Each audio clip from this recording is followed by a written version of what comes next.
প্রিয় দর্শক, the daily ক্যাম্পাসের নিয়মিত আয়োজনে আপনাদের স্বাগত। পে স্কেল নিয়ে আমরা নিয়মিত আয়োজন করে থাকি।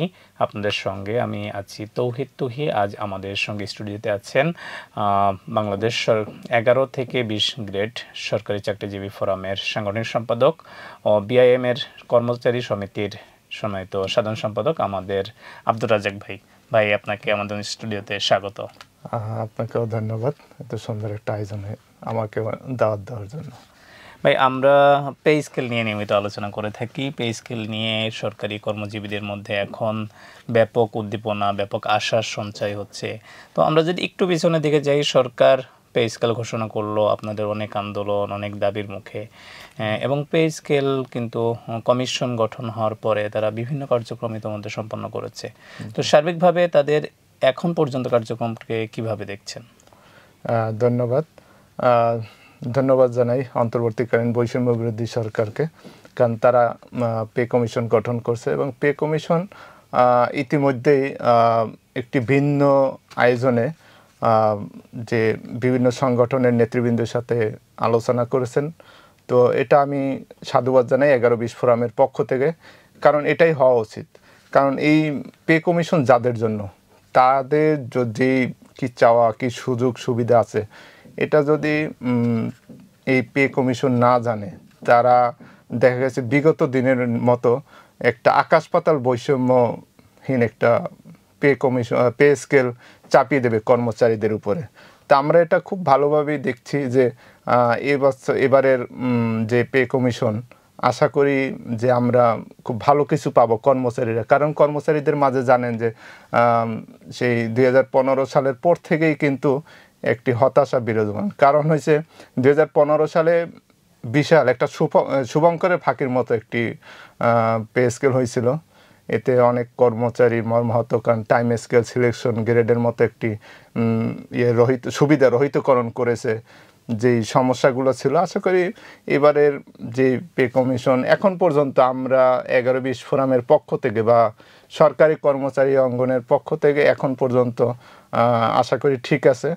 তো এখন দেখার বিষয় যে এই পে কমিশন তারা আসলে বাস্তবে কতটুক সুপারিশটা কি করে এখন পর্যন্ত তাদের কার্যক্রমে। তো আপনারা এখন পর্যন্ত আমরা কর্মচারী সন্তুষ্ট। আপনারা কমিশনে প্রস্তাবনা জমা দিয়েছেন, সর্বনিম্ন বেতন কত ছিল এবং অন্যান্য সুবিধা বৃদ্ধির ক্ষেত্রে কি বলেছে?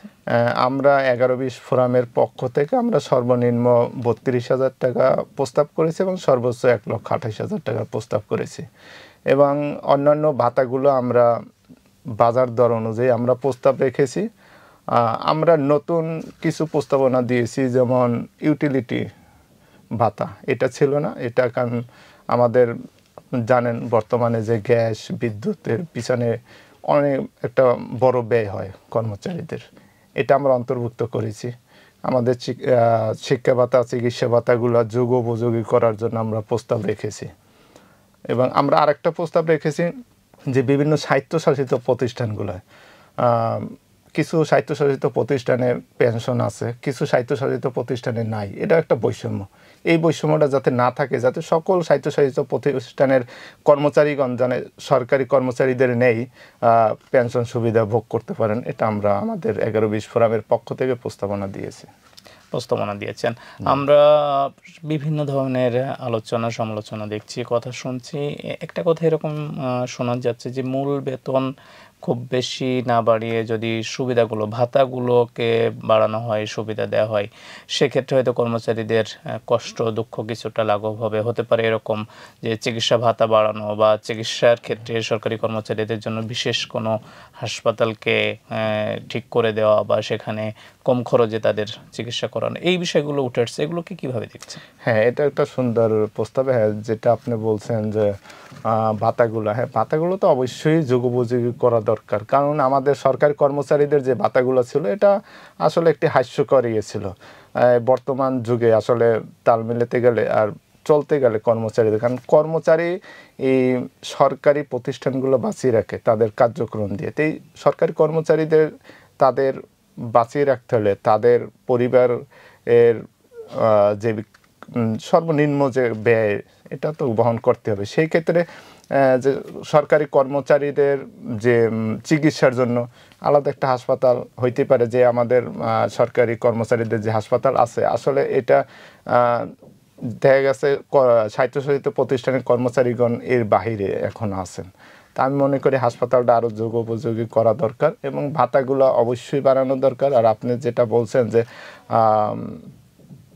বেসিকটা একটু কমাইয়া ভাতাগুলো বৃদ্ধি, দেখেন বেসিক যেটাই হোক না কেন আমরা একটু কমে না, আপনারা যেটা বলছেন যে 32,000, অধিকাংশ প্রস্তাবনা যদি আমরা পর্যালোচনা করি দেখা যাবে 30,000-এর বেশি বলা হয়েছে।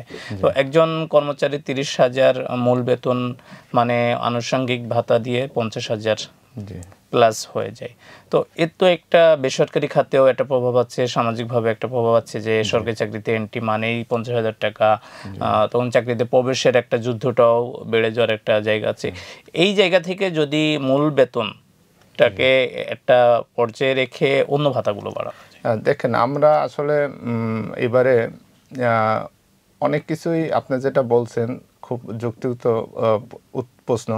আমরা অনেক কিছু চিন্তা করছি। একজন হাসপাতালের রোগীর জন্য দৈনিক বরাদ্দ আছে 175 টাকা, সেই হিসাবে মাসে 31,500 টাকা আসে। আমরা কিন্তু একজন রোগীর বরাদ্দ হিসেবে এটা তো একজন কর্মচারী প্রাপ্য। দ্বিতীয় কথা, আপনার বাংলাদেশ এখন স্বয়ংসম্পূর্ণ বা বিশ্বের সাথে তাল মিলিয়ে স্বয়ংসম্পূর্ণ হতে গেলে বা বিশ্বের কাছে মাথা তুলে দাঁড়াইতে হলে বর্তমানে মাথা পিছু আয় প্রায় 29,000-এর মতো। তারপরে আপনি যে প্রাইভেট সেক্টরের কথা বলছেন, আমরা এই বিগত 11 বছরে কিন্তু হয় নাই, পে স্কেল হয় নাই। এই বিগত 11 বছরে বিশেষ করে আপনার গার্মেন্টস সেক্টরে বা প্রাইভেট সেক্টরে অটোমেটিকলি কয়েক দফায় বেতন সমন্বয় করা হয়েছে বা বৃদ্ধি করা হয়েছে, কিন্তু সরকারি কর্মচারীদের এটা সমন্বয় করা হয় নাই। সেক্ষেত্রে আমি মনে করি প্রাইভেট সেক্টরগুলো এখন যে যতটুকু দরকার এটা হওয়া উচিত, এবং আমি মনে করি সরকারও সে এই বিশেষ করে সাংবাদিক বা আরও প্রাইভেট যত প্রতিষ্ঠান আছে এগুলোর ব্যাপারেও সরকার হয়তো বা উদ্যোগ নিচ্ছে, বিভিন্ন সংবাদ মাধ্যমে দেখছি, এবং উদ্যোগ নেওয়া উচিত যে সরকারি কর্মচারীদের পাশাপাশি প্রাইভেট সেক্টরেও বেতন সমন্বয় হওয়া উচিত। আপনারা 1:4 বাস্তবায়নের জন্য জোর দাবি তুলেছেন, পাশাপাশি অনেক সংগঠনও তুলছে। বাংলাদেশের প্রেক্ষাপটে আসলে যে গ্রেড সংখ্যা রয়েছে সেখানে কি 1:4 বাস্তবায়ন করা সম্ভব? আমি মনে করি সম্ভব। কারণ হচ্ছে 1:4 আমরা যেটা প্রস্তাব দিয়েছি, যেহেতু আমাদের এখন 20টা গ্রেড আছে, আমরা যদি গ্রেড সংখ্যাটা একটু কমাই আনা হয়, হয়তো বিভিন্ন অনেক সংগঠন 10টা বা 12টা, এটা না হলে আমি মনে করি আমরা প্রস্তাব দিয়েছি 13টা, মিনিমাম 15-এর ভিতরে রাখা উচিত, যাতে আমাদের গ্রেড সংখ্যাটা কমানো হয় কিছু, আর যদি আমাদের বৈষম্য দূর করার লক্ষ্যই করে, তাহলে সেই ক্ষেত্রে 1:4 বাস্তবায়ন করা সম্ভব। আচ্ছা, আমরা যদি আরেকটু আগের প্রশ্নের দিকে আরেকবার ফিরে আসি, যে একজন কর্মচারীর 50,000 টাকা বেতন হলে বেসরকারি ক্ষেত্রে কত হওয়া উচিত ন্যূনতম, এবং তার জন্য কোনো নীতিমালা করার প্রয়োজন আছে কিনা? হ্যাঁ, আমি মনে করি অবশ্যই বেসরকারি ইয়াতে নীতিমালা থাকা দরকার, অবশ্যই এটা হওয়া উচিত। কারণ সরকারি প্রতিষ্ঠানের পাশাপাশি বেসরকারি প্রতিষ্ঠানগুলো বেতনের একটা সরকারের পক্ষ থেকেই এটা একটা নির্ধারণ করা উচিত। আর সর্বনিম্ন আপনি যেটা বলছেন এটা আসলে বেসরকারি খাতের যে বিভিন্ন পদ বলেন বা তাদের কর্মক্ষেত্র বলেন, সে অনুযায়ী আমি মনে করি সরকারি কর্মচারীদের পাশাপাশি একটা গ্রেড রাখা উচিত। অনেক আমরা যেটা পেপার পত্রিকায় দেখি, অনেক সরকারি প্রতিষ্ঠানে 30,000-এর নিচে অনেক প্রতিষ্ঠানে বেতন নাই, আবার বেসরকারি খাতে আবার অনেক প্রতিষ্ঠানে কম আছে। তো এগুলো আমি মনে করি সমন্বয় করা উচিত।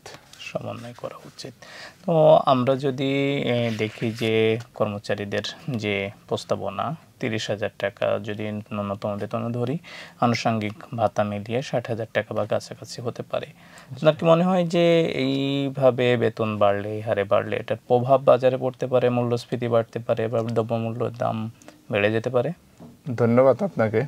আসলে এটা একটি কিছু শ্রেণী বা একটা গোষ্ঠী বলবো যে সরকারি কর্মচারীদের এরকম একটা পে স্কেল এর প্রশ্ন আসলেই সবার মুখে মুখে আসে যে বাজারের দাম বেড়ে যাবে বা বাজারের খুব অসঙ্গতি আসবে। তো আমি যদি প্রশ্ন করি যে বিগত 11 বছরে সরকারি কর্মচারীদের বেতন বাড়ে নাই, 11 বছরে কি দাম কমছে? 11 বছরের দাম, সেটা তো দাম মূল্যস্ফীতি প্রতি বছরই হয়েছে, প্রতি বছরই মূল্যস্ফীতি হয়েছে। তো এই যে কোটটা যে বেতন বেড়েছে, এই উছিলায় যে এটা একটা অনেক ব্যবসায়ী বা অনেক কোন একটা সিন্ডিকেট এইটারে পুঞ্জীবিত করে তাদের দাম বাড়াচ্ছে, এটা আসলে ঠিক না। হ্যাঁ, কর্মচারীদের বেতন বাড়লে যে ওইরকম বড় ধরনের প্রভাব পড়বে তা না, দাম একটু বাড়তেই পারে। সেক্ষেত্রে আমি মনে করি দাম বাড়াটাও একটা সরকারের পজিটিভ দিক। কারণ আমরা বাংলাদেশ কৃষিভিত্তিক দেশ, যদি দাম সামান্য একটু বাড়তেই পারে, বাড়লে আপনার কৃষকরাও তো তার ইয়াটা পাচ্ছে। দেখেন আপনাদের এখন দুঃখ দুর্দশা আছে বলেই কিন্তু বেতন বাড়ানোর দাবিটা উঠেছে।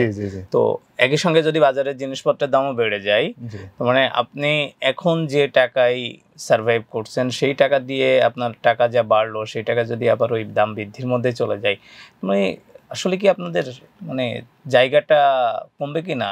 হ্যাঁ, ওইটা তো আছেই, ওটা একটা প্রভাব আছে যে হ্যাঁ ওইরকম যদি দাম হুড় করে বেড়ে যায় সেক্ষেত্রে তো আমাদের সেই বেতন বাড়াই লাভ নেই। আমি যেটা বলতে চাচ্ছিলাম যে আমাদের বেতনটা ওই রকম ন্যায্যতার ভিত্তিতে বর্তমান বাজার দর অনুযায়ী, এবং আমাদের বেতনটা আমরা প্রস্তাব দিয়েছি যে আগামী আরো 5 বছরের কথা চিন্তা করে। তো সেই ক্ষেত্রে যে প্রতি বছর বাজেট ঘোষণার পরেই যে একটা দাম বাড়ে বা এই বাজেট আসলেও দাম একটু সামান্য বাড়বে বা বাড়তেই পারে, বাড়লেও সেটা যে ওইরকম মনে হয় যে এই কর্মচারীদের দুঃখ দুর্দশা কমানোর জন্য বেতন বাড়ানোর চাইতে মূল্যস্ফীতিটা নিয়ন্ত্রণ করা, হ্যাঁ তা তো অবশ্যই ইফেক্টিভ। তা তো অবশ্যই মূল্যস্ফীতি তো নিয়ন্ত্রণে রাখতেই হবে, এটা তো সরকারের একটা বড় চ্যালেঞ্জ। এবং এটা শুধু আমি মনে করি শুধু সরকার না, আমরা সকলেরই সচেতন থাকা উচিত। দেখবেন ইতিমধ্যে সরকার কিন্তু বিভিন্নভাবে মূল্যস্ফীতি কমানোর জন্য বাজারের মনিটরিং বাড়াচ্ছে। আমি মনে করি এই মনিটরিং আরও বাড়ানো দরকার। আরও যদি বাড়ানো হয় আমি মনে করি যে বাজার দর বাড়বে না। যদি বাজার মূল্যস্ফীতি ঠিক রাখা যায় তাহলে কর্মচারীদের বেতন বাড়লে হয়তো কর্মচারীরা এর সুফল ভোগ করতে পারবে। মানে আপনি বলতে চাচ্ছেন যে সরকার বেতন বাড়ানোর পাশাপাশি যদি বাজারকে নিয়ন্ত্রণ করতে পারে তাহলে যে আপনারা সুফলটা পাবেন। তার মানে মূল্যস্ফীতিটা কমানোটা সরকারের একটা চ্যালেঞ্জ, সেইটা যদি সরকার সফল হতে পারে তাহলে মানে কষ্টটা কর্মচারীদের কষ্ট কমবে এবং কর্মচারীর সুফল পাবে। শুধু কর্মচারী না, কর্মচারীর সাথে আরো যারা রিলেটেড আছে, মানে একজন কর্মচারীর সাথে একটা ফ্যামিলি, অনেক কর্মচারীর সাথে দেখা যায় মানে কয়েকটা ফ্যামিলি যুক্ত থাকে। দেখা গেছে আমার বাবার আমি এক ছেলে, আমার সাথে আমার আরো একটা ভাই থাকতে পারে, সে অচল থাকতে পারে, বা আমার একটা বোন থাকতে পারে, সে ইনকাম করার কোনো পথ নাই। দেখা গেছে অনেক কর্মচারী আছে তার ভাই বোন মা বাবা বা অনেকে শ্বশুর শাশুড়িও এই কর্মচারীদের তার উপর নির্ভর করে চলে। তো আমরা যদি আরেকটা জিনিস দেখি যে বিভিন্ন সময় সরকারি দপ্তরগুলোর সেবা নিয়ে প্রশ্ন ওঠে, অভিযোগ ওঠে সেবার মান নিয়ে। অনেক সময় বলা হয় যে সেবা যে তুলনায় দেওয়া হয় তার থেকে সরকারি কর্মচারীদের সুবিধা দেওয়া হয় অনেক বেশি। এই এগুলোকে আপনি কিভাবে দেখছেন? হ্যাঁ, এটা আসলে অভিযোগটা আছে। তো এটা আমি মনে করি যে অভিযোগটা আসলে এটা যে সকল ক্ষেত্রে তা না, কিছু কিছু ক্ষেত্রে যেরকম আছে, কিছু কিছু প্রতিষ্ঠান বলি বা কিছু কিছু জায়গায় হয়তোবা যেরকম সাধারণ জনগণ আশা করে সেরকম হয় না। তো আমি মনে করি যে এটা যে সকল কর্মচারী করে থাকেন তা না, কর্মচারী এটা হয়তো শতকরা সামান্য কিছু পার্সেন্ট। তো এই জায়গাগুলা আমি মনে করি যেখানে দুর্নীতি বলি না কেন বা কর্মে অবহেলা বলি না কেন, এখানেও আমি মনে করি ঊর্ধ্বতন প্রশাসন যদি নজরদারি থাকেন, আর আমি মনে করি এই জায়গাগুলা খুব দ্রুত সংশোধন হওয়া সম্ভব। আপনার কি মনে হয় যে বেতন বাড়লে সেবার মান বাড়বে? হ্যাঁ, অবশ্যই বেতন বাড়লে সেবার মান অবশ্যই বাড়বে। দ্বিতীয় কথা গঠন হয়েছে যে আপনার এখন যে আমাদের আহ, যে বেতন সর্বনিম্ন 8,250 টাকা, সব মিলে হয়তো 15,000 16,000 টাকা, এটা একটা মানসিক একটা চাপ থাকে তার উপরে। হয়তো দেখা গেছে অনেক কর্মচারী, সে আমাদের সরকারি কর্মচারীদের কিন্তু 24 ঘন্টাই আমাদের ডিউটি। আমরা কিন্তু অন্য কিছু যে বাইরে যাই কিছু করব, সেই করার কিন্তু সুযোগ নেই। দেখবেন যে আমাদের বিভিন্ন দুর্যোগকালীন সময়, যেমন করোনাকালীন সময়, আমরা কি আমাদের সবাই কর্মে লিপ্ত ছিল, হয়তো অনেকের বেশি ছিল, অনেকের কম ছিল, কিন্তু আমরা ছুটি পাই নাই। বা আমরা সব সময় এই ঈদ বলেন বলেন, আমরা কিন্তু ওইরকম সবাই কিন্তু ছুটি পাচ্ছে না। সরকারি কর্মচারীদের মাঠে থাকতে, জরুরি সেবাতে নিয়োজিত থাকে তাদের ক্ষেত্রে থাকতে হয়। সেই ক্ষেত্রে একজন কর্মচারী কিন্তু 24 ঘন্টাই তার কর্মে নিয়োজিত থাকতে হয়। কিছু কিছু ক্ষেত্রে এটা হচ্ছে ভিন্ন ভিন্ন। তবে সেই ক্ষেত্রে একজন কর্মচারী তার যদি 24 ঘন্টায় কাজে নিয়োজিত থাকতে হয়, সে অন্য কিছু করতে পারে না। তারপর অনেক কর্মচারী, কারণ এই বেতনে চলা খুব কঠিন, সে হয়তো অন্য কিছু করে, বা তার বাড়িতে তার পৈতৃক কোনো সম্পত্তি থাকলে ওখানে কৃষিকাজ বা যেভাবে বিভিন্নভাবে ইয়ে করে।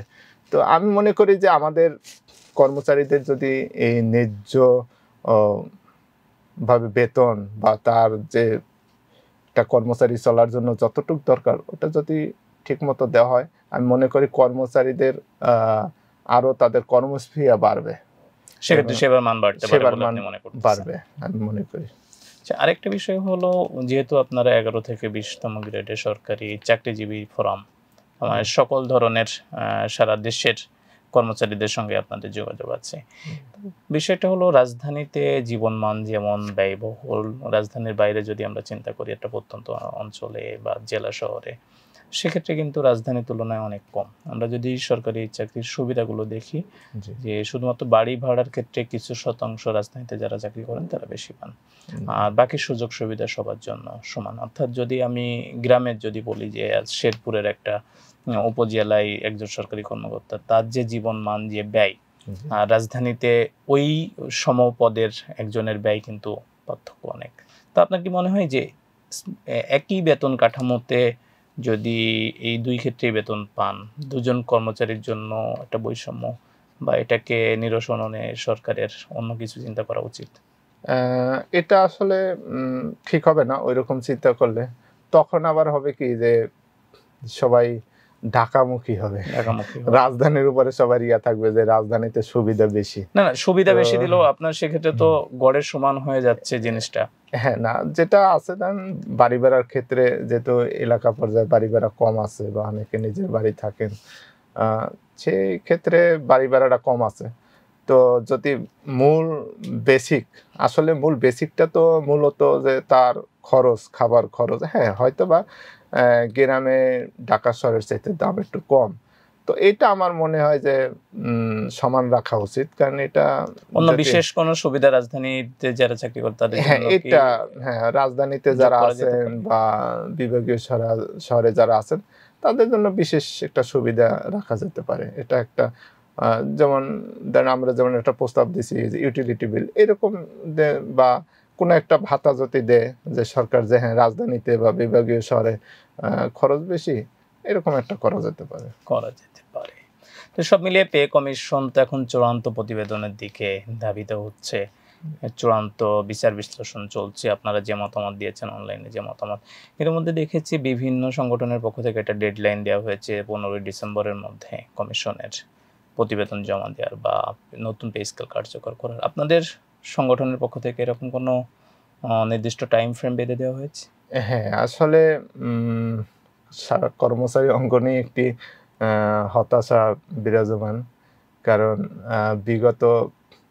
বিগত দিনে প্রতি 5 বছর পরই অনেক সময় আপনি হয়তোবা জানেন যে 4 বছর 4.5 বছর গড়ে যদি আমরা দেখি 5.5 বছর অন্তর দেওয়া হয়েছে। এবার দীর্ঘ সময় 11 বছর, এবং মূল্যস্ফীতিও বেড়ে যাচ্ছে, বাজার দর বৃদ্ধি, মানে কর্মচারীদের মাঝে একটা ক্ষোভ ছিল। সেই ক্ষোভ থেকে যখন এই বর্তমান সরকার এসে বলল যে আপনারা আন্দোলন করার দরকার নেই, আপনারা একটা লিখিত দেন, আমরা কিন্তু সেই অনুযায়ী লিখিত দিছি। সরকার অন্তর্বর্তীকালীন সরকারও পে কমিশন ঘোষণা করছেন। তো তাদের কাজে কথায় যাতে মিল না থাকে, এবং হয়তো এই পে কমিশনের মেয়াদ আছে ফেব্রুয়ারির 14 তারিখ পর্যন্ত, 6 মাসের। তো আমরা প্রস্তাব দিয়েছি যে ডিসেম্বরের ভিতরেই যাতে দেয়। তো ওনারা বলছে তারা সর্বোচ্চ চেষ্টা করবে। তো এটা যদি করা না হয় এই টাইমের ভিতরে, আসলে কর্মচারীদের মাঝে একটা মানে হতাশা চলে আসবে। দেখেন, কর্মচারীদের মাঝে কিন্তু পে কমিশন গঠন করার পরে একটা মানে সবাই একটু উজ্জীবিত হয়েছে, যে আশার সঞ্চার হয়েছে যে হ্যাঁ, আমরা একটা মনে হয় যে ভালো একটা কিছু পেতে যাচ্ছে। তো যদি ওই সময়ের মধ্যে পে কমিশন তাদের সুপারিশ জমা দিতে ব্যর্থ হয় বা পে কমিশনের নতুন স্কেল কার্যকর না হয়, আপনাদের চিন্তা ভাবনা কি? আমরা আশাবাদী, আমাদের 11-20 ফোরামের পক্ষ থেকে আমরা আশাবাদী, এবং আমরা পে কমিশনের যে সক্রিয়তা বা তাদের আন্তরিকতা দেখছি। আমি মনে করি যে ডিসেম্বরের ভিতরেই সম্ভব, এবং ডিসেম্বরের ভিতরেই একটা পে স্কেল ঘোষণা হবে।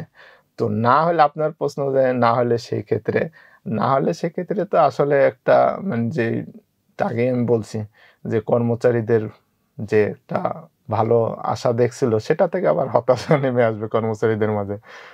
তো আপনারা তো অনেক প্রস্তাবনা দিয়েছেন। আমরা যদি একদম শেষ প্রান্তের অনুষ্ঠানে আমরা যদি জিজ্ঞাসা করি এক কথায়, কত শতাংশ প্রস্তাবনা আপনাদের সুপারিশে প্রতিফলিত হলে আপনারা সেটাতে সন্তুষ্ট থাকবেন?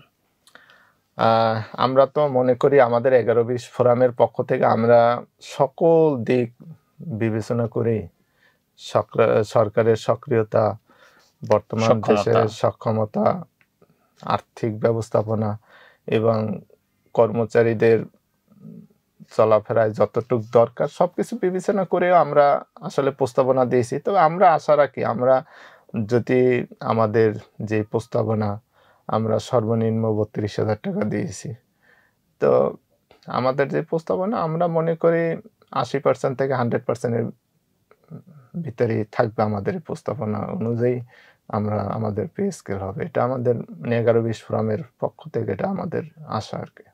আমরা সবশেষ একটা প্রশ্ন যদি করতে চাই, অনেক প্রস্তাবনা কমিশনে আমরা দেখেছি। এই প্রস্তাবনা বাস্তবায়নে আসলে সরকার অর্থনৈতিকভাবে কতটা সক্ষম? এই সক্ষমতা আছে কি নতুন পে স্কেল অনুযায়ী অতিরিক্ত খরচ বহন করার? হ্যাঁ, আমি মনে করি যথেষ্ট সক্ষমতা আছে সরকারের। কারণ বাংলাদেশ তো পিছিয়ে নেই। বাংলাদেশ তো অনেক এগিয়ে। বাংলাদেশে এখন আপনার যেই বাংলাদেশের জনগণের টাকায় বড়, বড় মেগা প্রজেক্টগুলো হয়েছে, পদ্মা সেতু বলেন, মেট্রো রেল বলেন, বা আমাদের যে অবস্থান, তো এগুলো যদি হয়ে থাকে, বা তাও এই বড়, বড় আমি মনে করি, আমি ওইদিকে যাব না, তারপরে একটু বলতেই হয় যে দুর্নীতির অনেক বড়, বড় দুর্নীতির ভিতরেও এতগুলো হয়েছে। তো আমি সরকারকে আরো একটা অনুরোধ করব যে বড়, বড় দুর্নীতি বন্ধ করার জন্য সরকারকে আরো সচেতন থাকতে হবে। আর যদি দুর্নীতি না হয়, বাংলাদেশের যে মানে আর্থিক সচ্ছলতা বা আর্থিক যে অবস্থা, আমি মনে করি এই কর্মচারীদের যে বেঁচে থাকার জন্য যতটুকু দরকার, যে কর্মচারীদের, কারণ কর্মচারীরা কাজ করবে, কর্মচারীরা তো অন্য জগতের কিছু না, কর্মচারী বাংলাদেশেরই জনগণ। এটা এমন না যে কর্মচারীদের এই বেতন দিলে এটা বিদেশ চলে যাচ্ছে বা অন্য কোথায় যাচ্ছে। বাংলাদেশের জনগণ তাদের ন্যায্য পাওনা বা ন্যায্য বেতন দিবে, তাতে যে বর্তমানে যে অবস্থান বাংলাদেশের যথেষ্ট। আপনি মনে করছেন সরকার সক্ষম ইনশাআল্লাহ দিতে? রাজ্জাক ভাই, আপনাকে অনেক ধন্যবাদ আমাদের স্টুডিওতে সময় দেওয়ার জন্য। আপনাকেও ধন্যবাদ জানাই দ্য ডেইলি ক্যাম্পাসকে।